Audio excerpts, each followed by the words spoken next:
आइए बच्चों, अपने चैनल पे हिंदी बोधशिला आज अपने शिक्षण कार्यक्रम में एक अतिरिक्त चीज की चर्चा करना चाहता हूं। वो चर्चा है, अभिवादन से प्रारंभ हो रहा है, मंगल कामना से प्रारंभ हो रहा है कि आप लोगों को कृष्ण जन्माष्टमी की शुभकामना। और थोड़ा कृष्ण जी के ऊपर ज्यादा नहीं, जो हम लोग व्याकरण पढ़ रहे हैं तो व्याकरण के ही दृष्टि से कृष्ण को देखा जाए। ठीक है, आज कृष्ण जन्माष्टमी है तो हम कृष्ण शब्द को ले रहे हैं। कृष्ण, सबसे पहले हम आपसे पूछना चाहेंगे, कृष्ण संज्ञा है या विशेषण? ये कृष्ण जो है वो संज्ञा है या विशेषण? दूसरा, कि कृष्ण का संधि विच्छेद क्या है और इस कृष्ण का मतलब क्या है। तीन विषय पर हम लोग बात करेंगे। ये संज्ञा है या विशेषण? तो सबसे पहला चीज कि हम इसका विच्छेद करते हैं, वो ही स्पष्ट करेगा कि ये संज्ञा में जा रहे हैं या भी विशेषण में जा रहे हैं। तो कृष्ण का अगर हम संधि विच्छेद करेंगे तो क्या हो जाएगा? कृष प्लस कृष प्लस न, कृष प्लस न। तो री रस नियम क्या बता रहा है यहां पर कि यदि री र श के बाद न आएगा तो ए न ण बन जाएगा। तो यहां पर देखिए श है, ये श होने के कारण न ण बन गया और क्या बन गया? ये कृष्ण। इनका विच्छेद हुआ। अब आइए इसका मीनिंग देखते हैं। कृष्ण माने क्या होता है? खींचना। और न माने क्या हुआ? नहीं। यानी खींचना मतलब कर्षण, कर्षण नहीं। इसका क्या मतलब हुआ?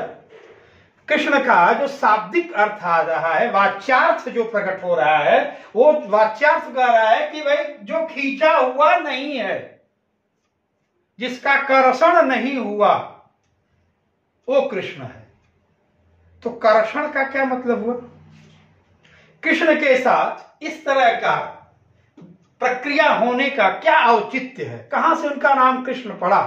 ये इसी प्रक्रिया के अंतर्गत इनका नाम कृष्ण पड़ा, क्योंकि इनसे पहले जो इनके भाई थे, क्या नाम है उनका? बलराम। ये बलराम जी कृष्ण हैं। बलराम जी क्या है मित्र? कृष्ण। और ये क्या है? कृष्ण।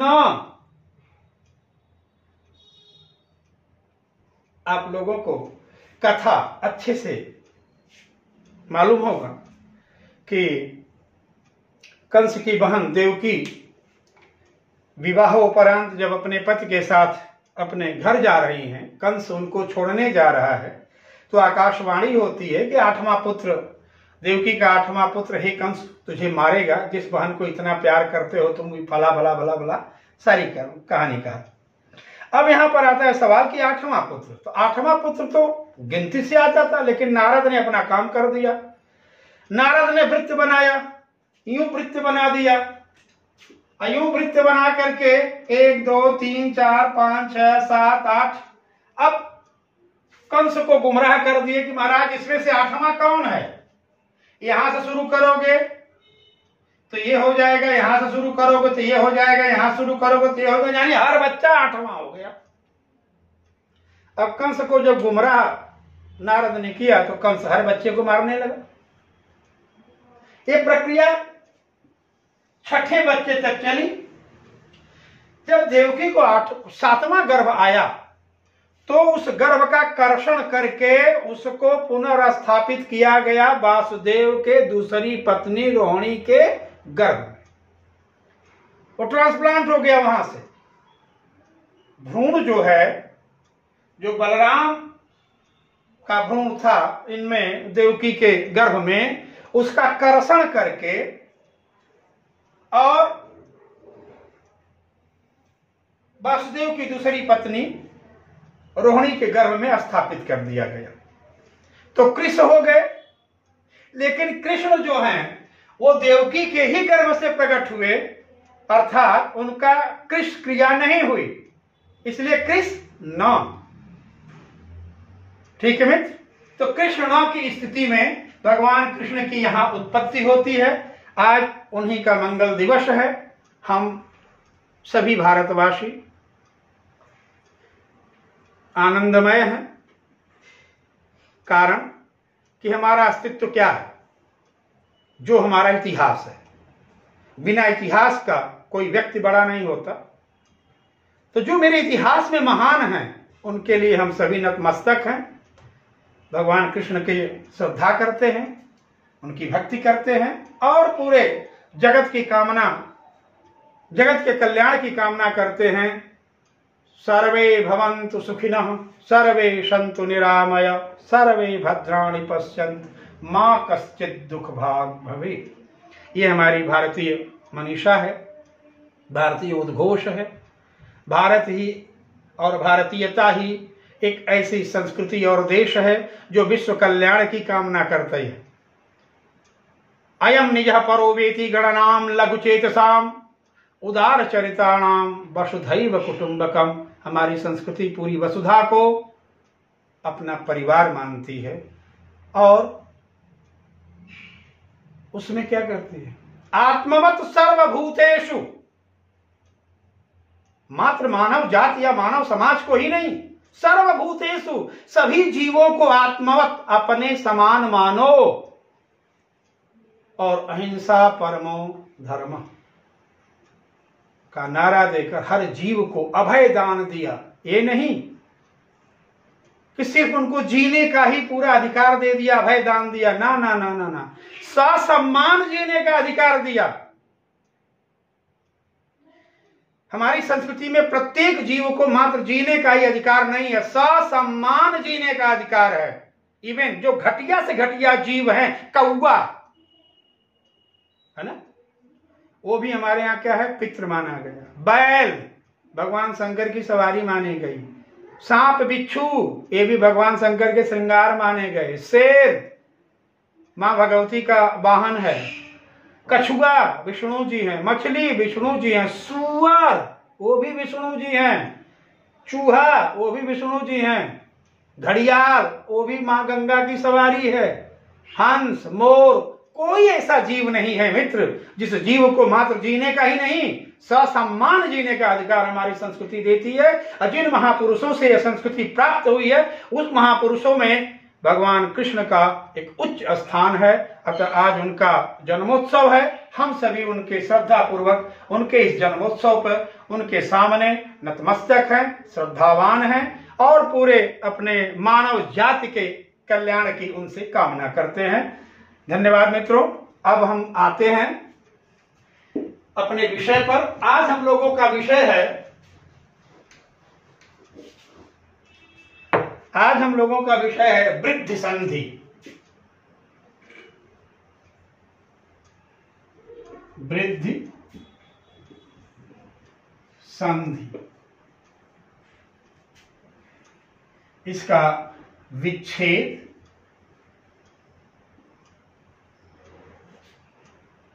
व अपवाद, इस पर हम लोग चर्चा करेंगे। और कुछ प्रश्न आप लोगों को आज मैं दूंगा और उस प्रश्न का उत्तर हमें कमेंट बॉक्स में चाहिए, ताकि हमको लगे कि नहीं आप लोगों को मैं कितनी गंभीरता से पढ़ा रहा हूं और आप लोग कितनी गंभीरता से इस विषय को ले रहे हैं। तो हम सबसे पहले आते हैं वृद्धि संधि पर। सवाल यहां पर सबसे पहले करता हूं, वृद्धि, यहां पर हमने सवाल किया वृद्धि। देखो मित्र, संधि में वृद्धियां दो दिखाई पड़ती हैं। संधि में वृद्धियां दो दिखाई पड़ती हैं। नंबर 1 मात्रा वृद्धि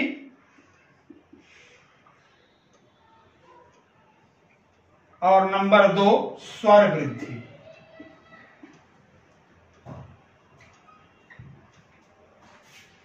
वृद्धियां हमको दो दिखाई पड़ती हैं, एक मात्रा वृद्धि, एक स्वर वृद्धि। मात्रा वृद्धि का मतलब क्या हुआ कि जैसे अ है,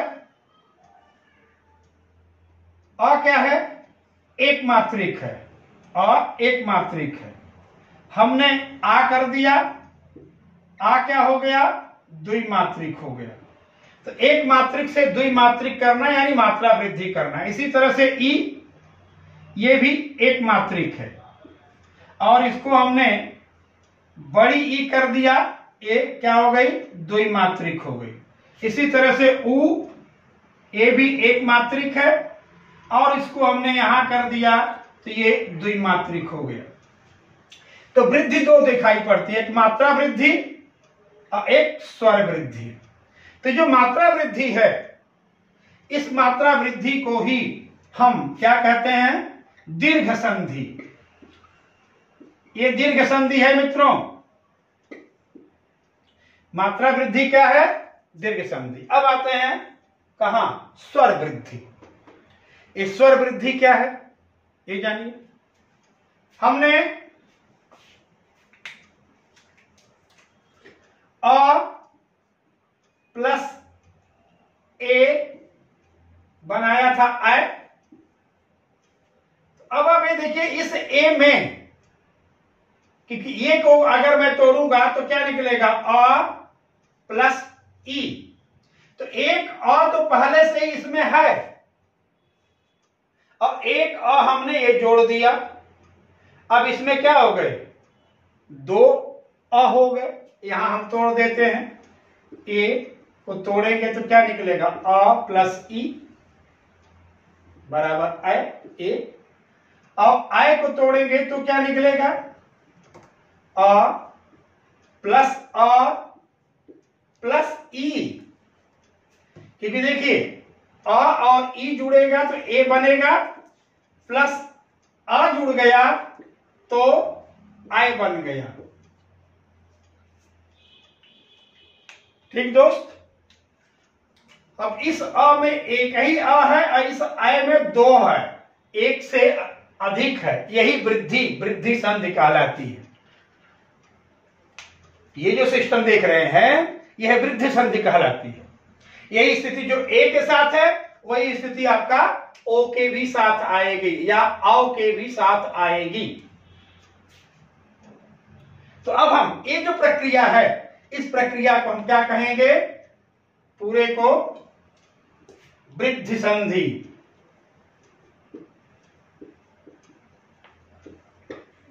तो वृद्धियां आपको दो मिली। एक वृद्धि से दीर्घ संधि का उत्पत्ति होती है और दूसरे वृद्धि से वृद्धि संधि का उत्पत्ति होती है। दीर्घ संधि में मात्रा की वृद्धि किया जाता है, वृद्धि संधि में स्वर की वृद्धि की जाती है। ठीक दोस्त। अब आते हैं अपने मूल पर, वृद्धि संधि। आपको उतारना हो तो उतार लीजिए।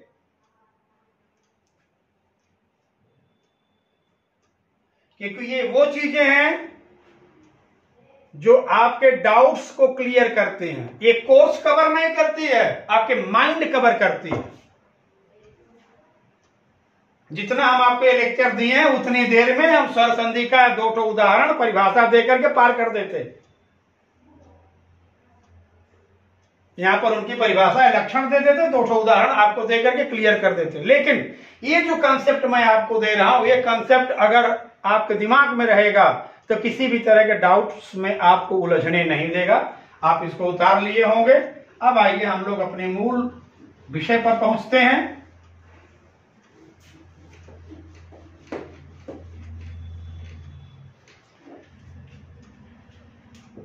मित्र, हमारा है आज वृद्धि संधि। इस संधि का सूत्र है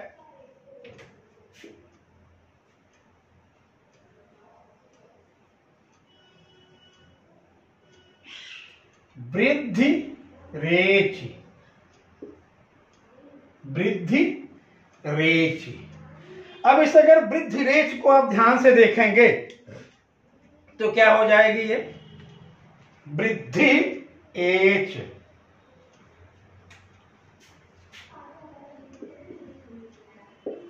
वृद्धि एच। किसमें वृद्धि?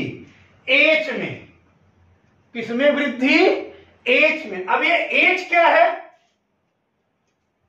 ये एच क्या है? आप लोगों को बोला था कि यहां पर जो लिख रहा है उसको बार बार आप लोग ध्यान में रखिएगा। हमने यहां लिखा था अ ई उ ड़ री ऋ क ए अ ई उ ड़ री ऋ क ए ओ ग आई औ च। अब ये कह रहा है एच वृद्धि एच, एच में वृद्धि करना। एच कहां है? एच कहां है? ए ओ आई औ, यही है ना? ए ओ आई औ। तो अब यहां पर क्लियर हो जाएगा क्या? अत वृद्धि। अत वृद्धि, अत माने अ की वृद्धि कहां करना है? एंग यानी गुण में, बराबर क्या हो जाएगा? वृद्धि हो जाएगी। अगर इनका आप उस पर कर रहे हैं तो क्या रहा? अवर्ण प्लस गुण बराबर वृद्धि, अवर्ण प्लस गुण बराबर वृद्धि। अब ये वृद्धि कैसे हो रहा है? गुण में कौन कौन स्वर आएंगे? एंग गुणा एंग, ये आपका गुण है यानी ए और ओ। इसमें क्या करेंगे हम? अत अ, या इसको अवर्ण भी कहते हैं। ये आ गया। अब वृद्धि हो गई, क्या हो गए ये? आए, ये क्या हो गए? औ। ठीक मित्रों, ये दोनों चीजें आपके सामने आ गई हैं। यानी अत प्लस एच बराबर वृद्धि। ये आपका वृद्धि रेच का व्याख्या हो गई आपके सामने। अब इसके बारे में आते हैं वृद्धि रेच में। अब आप संधि रूप क्या होगा इसका? संधि मैं लिख देता हूं, उसको आप उतार लीजिए। कह रहा है कि यदि पूर्व पद के अंतिम वर्ण में अ अथवा आ आए तथा उत्तर पद के प्रथम वर्ण में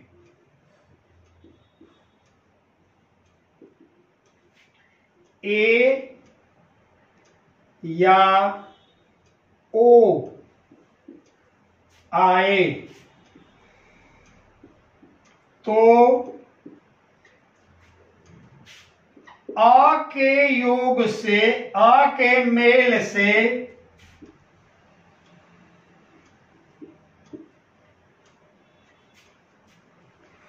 ए आय में, ओ आओ में बदल जाता है।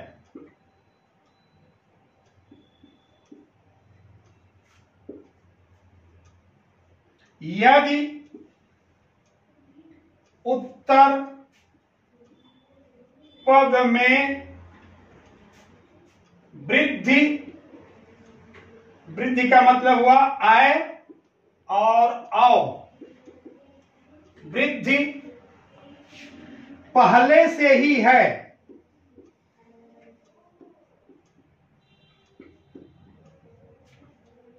तो ज्यों का त्यों बना रहेगा।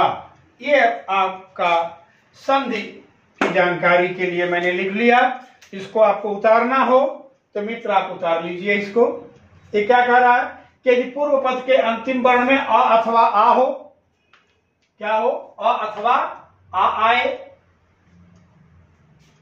तथा उत्तर पद के प्रथम वर्ण में ए या ओ हो, तो अ के मेल से ए आय में, ओ आओ में बदल जाएगा। और यदि पहले से ही वृद्धि है तो ज्यों का त्यों बना रहेगा। ठीक मित्रों, ये इसका सामान्य संधि का रूप है। अब इसका एग्जाम्पल हम आपको दे रहे हैं। इनके एग्जाम्पल्स आप देखिए। हमने यहां लिखा मत प्लस एक। क्या लिखा मित्र? मत प्लस एक। तो देखिए मां तो को तोड़ करके अ बाहर आ गया, प्लस ए और क हो गया, तो अ और ए हो गए। वहां पर अपना कानून आपका लग रहा है पूरा किया के बाद ए आएगा तो क्या बनेगा? आई बनेगा। तो अ और ए मिलके क्या बने? आई। म अपने जगह आ गया, तो अपने जगह आ गया, तो हलंत है, क अपने जगह आ गया। ठीक मित्रों,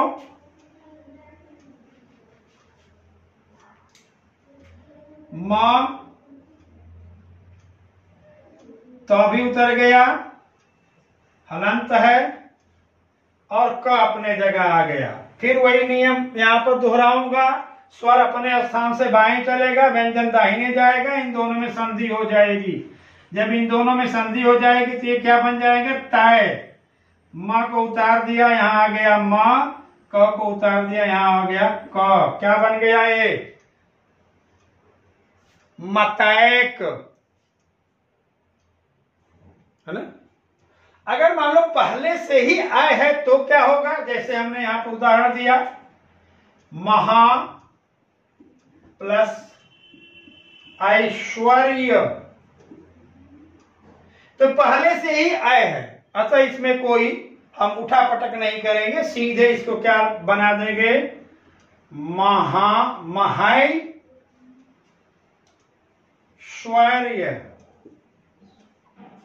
महेश्वर्य। आय का आय बना रहेगा, उसको हमको बदलने की आवश्यकता नहीं आएगी। इस तरह से आप तमाम उदाहरण सिद्ध कीजिएगा। जहां डाउट आएगा उसके लिए मैं उपस्थित हूं। ठीक है, जैसे मतैक हो गया, तथैव हो गया, सदैव हो गया, बहुत सारे हजारों लाखों की संख्या में। हमको कंसेप्ट आपको क्लियर करना है बाबू। कंसेप्ट अगर आपके क्लियर है तो आप संधि की सिद्धि कर लेंगे। शब्द सिद्धि करने के लिए आपको, अगर जैसे कहते हैं ना कि मेरे घर का अगर एड्रेस आपके पास है तो आप चाहे जैसे आओ, कार से, बस से, पैदल, टेम्पो, ई रिक्शा, साइकिल, मेरे घर पहुंच जाओगे। लेकिन अगर मेरे घर का एड्रेस पता नहीं है तो हवाई जहाज से भी आओगे, नहीं पहुंच पाओगे। ठीक है। तो किसी भी विषय का अगर कंसेप्ट क्लियर है आपका पास तो उस विषय को चाहे जैसे मॉडलाइज कर सकते हैं आप। कितना हो घुमा हुआ क्वेश्चन होगा उसको क्लियर कर लेंगे।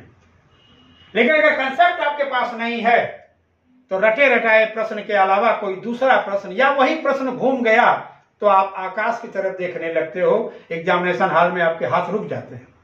तो कंसेप्ट पर ध्यान दीजिए। अगर कंसेप्ट क्लियर करेंगे तो ये तो हजारों लाखों शब्द सिद्धियां स्वयं खेल खेल में आप बना लेंगे। अब आते हैं हम ए वाला देख लिए, ओ वाला भी देख लेते हैं, तब हम थोड़ा चलेंगे इसके डाउट्स पर, अरे अपवाद पर। ओ को देखते हैं। हमने यहां लिखा मान ओघ। अब देखिए मित्र, इसमें अ है, और यहाँ ओ है, दोनों मिलके क्या बन जाएंगे? आओ। इस न का अ निकल गया है, अतः ये वाला न यहां पर आधा आएगा और म अपने जगह आ गया, और यहां क्या बचा? घ। ये हो गया प्लस न और औ मिलके क्या हो गया? 9। म अपने जगह आ गया और घ अपने जगह आ गया। क्या बन गया ये? मनौघ। मन ओघ, ओघ माने पाप, मन का पाप, मनौघ, मन का पाप।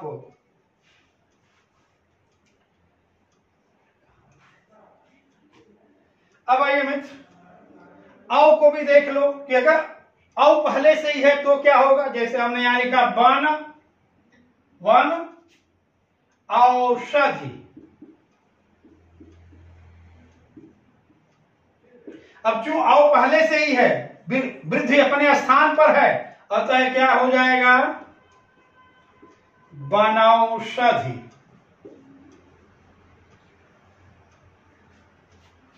ठीक मित्रों, इस प्रकार से आप हजारों की संख्या में, लाखों की संख्या में अपने शब्द का निर्माण कर लीजिएगा, शब्द की सिद्धि कर लीजिएगा। एक एक का उदाहरण हमने आपको दे दिया। ये देखो, घ अपने जगह आ गए हैं, ठीक है, ये म अपने जगह आ गए हैं, फिर ये म अपने जगह उतरे हैं। अब न जब अपने जगह उतरेगा तो औ बन करके उतरेगा, मनौघ आपके सामने हो गया। शब्द की सिद्धि आप कर लीजिएगा। अब आइए मित्र, हम लोग थोड़ा इसके अपवाद को देखते हैं। कुछ संधियां ऐसी होती हैं जहां संधि होते हुए भी संधि नहीं की जाती। ये संधि का प्रकृति भाव है। प्रकृति भाव का मतलब जो जैसे है वैसे ही छोड़ दो। अब ऐसा क्यों होता है? ये संस्कृत में उसके कई नियम, 7-8 नियम हैं। तो जब जैसे मान लो कि तृतीया तत्पुरुष अगर दोनों पदों में आएगा, तो तृतीया तत्पुरुष अगर दोनों पदों में है तो किसी भी हाल में उनकी संधि नहीं की जाएगी, अर्थात उनके वाक्य का अर्थ विध्वंस हो जाएगा। उस कंडीशन में वहां पर छोड़ दिया जाता है। कभी कभी क्या होता है कि अवर्ण के बाद, अब वो भी अवर्ण कौन सा हो? अकारांत उपसर्ग हो। अकारांत उपसर्ग के बाद अगर गुण आता है तो गुण में कोई वृद्धि नहीं की जाती। अकारांत उपसर्ग के बाद अगर कोई गुण आता, गुण स्वर का मतलब कौन कौन हुआ? ए और ओ। ए ओ। अकारांत उपसर्ग के बाद अगर कोई भी गुण आता है तो गुण स्वर यानी ए ओ में कोई परिवर्तन नहीं होता। ये परिवर्तन न होना ही वृद्धि संधि का अपवाद है। एक दो उदाहरण आपको दिखा रहा हूं, आप देखिए।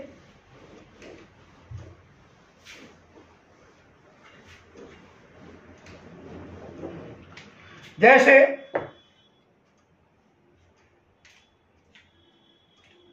प्र,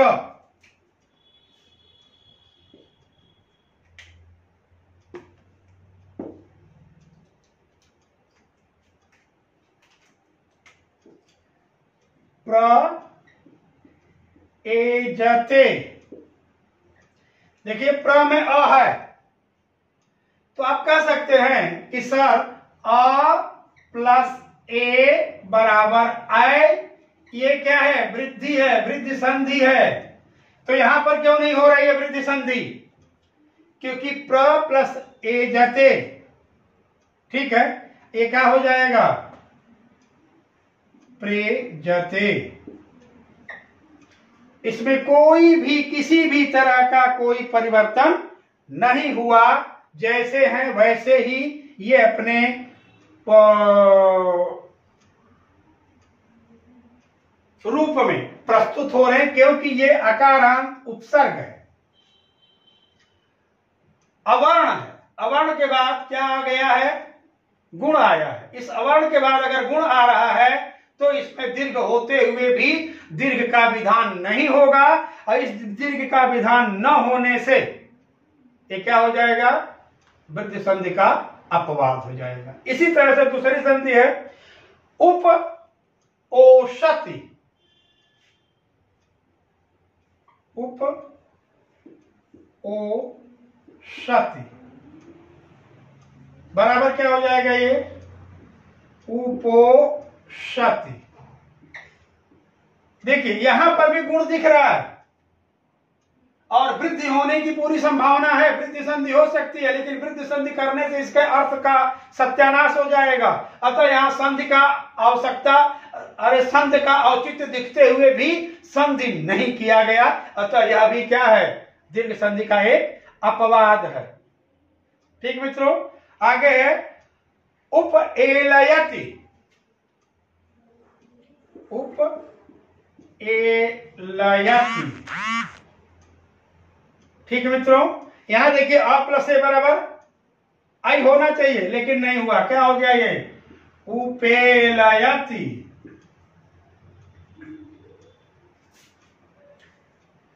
तो सारे इस तरह से 15-20 ही शब्द आएंगे, इससे से ज्यादा नहीं है। उनका शब्द संग्रह आप अपने तरफ से कर लीजिएगा।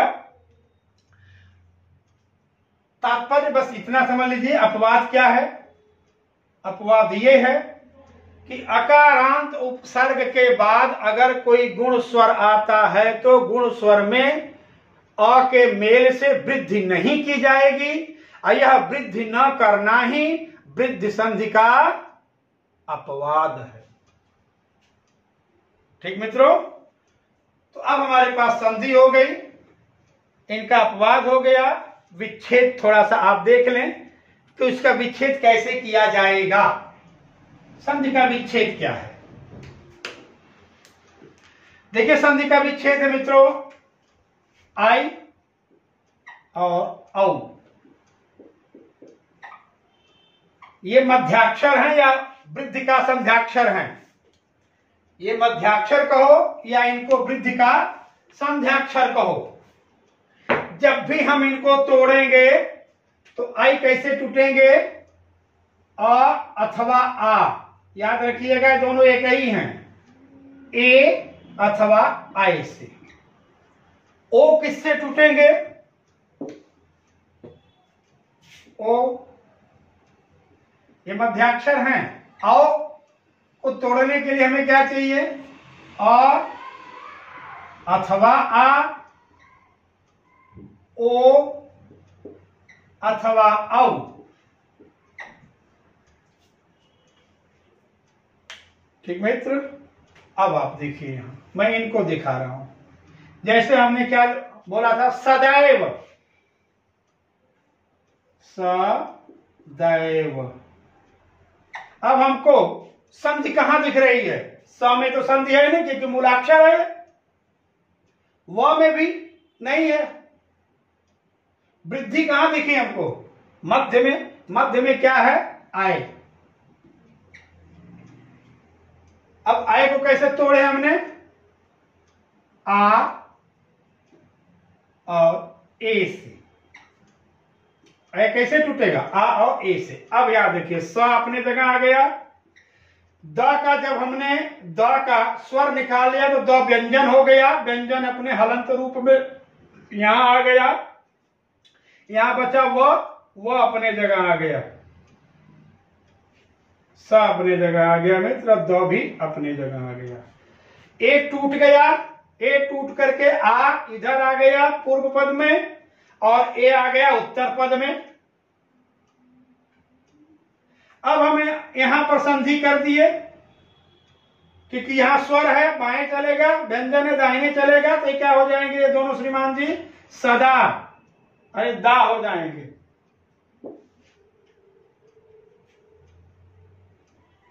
दा, स को उतार दिया मैं, क्या हो गया यहां, सदा। इधर क्या बचा, एव।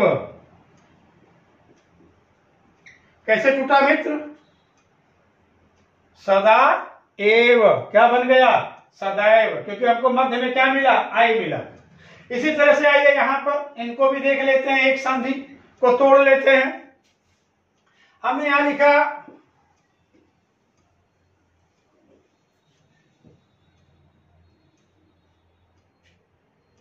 बनौषधि,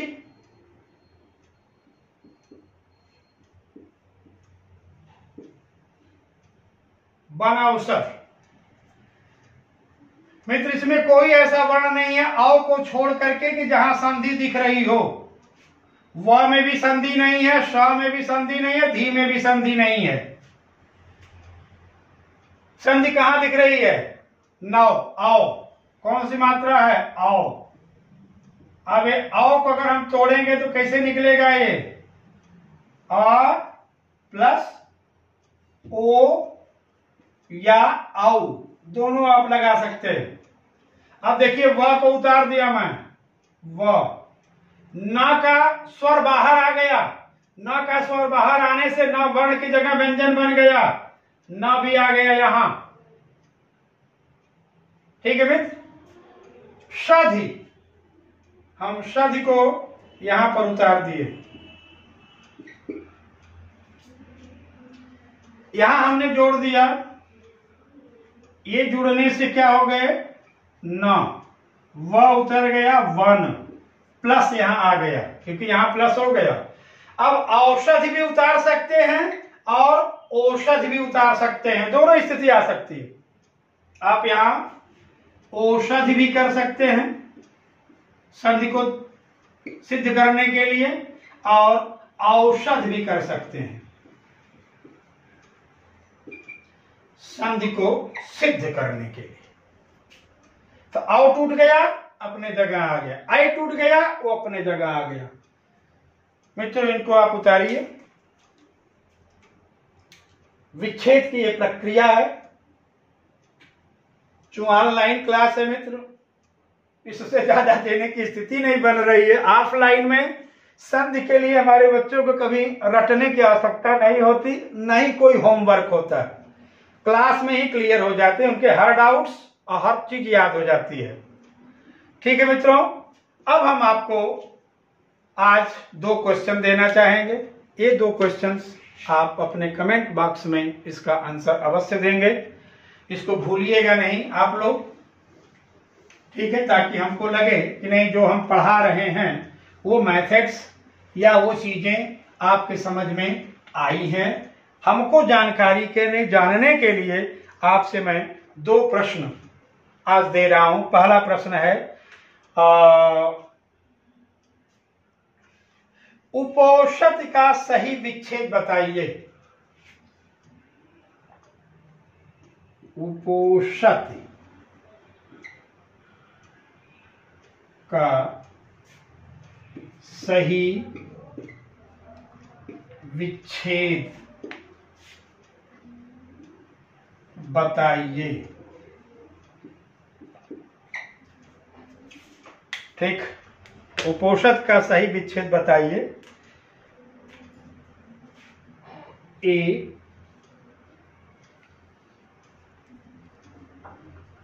उप उषति, बी उप ओषति,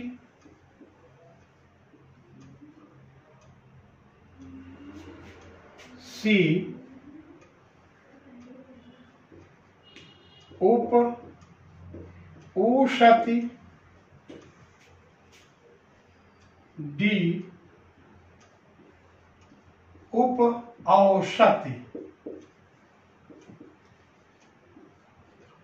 ये उपोषित का हमने आपको 4 विच्छेद दिए हैं।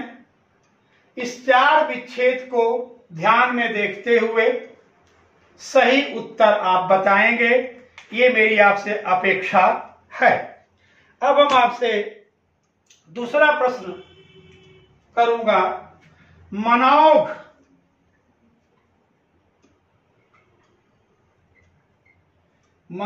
का सही विच्छेद बताएं।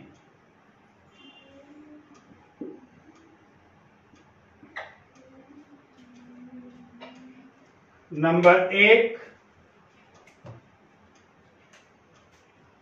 यानी ए, मन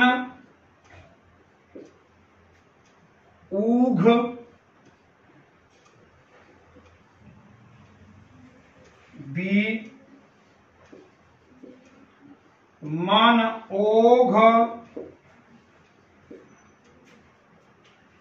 सी मन औघ डी कोई नहीं।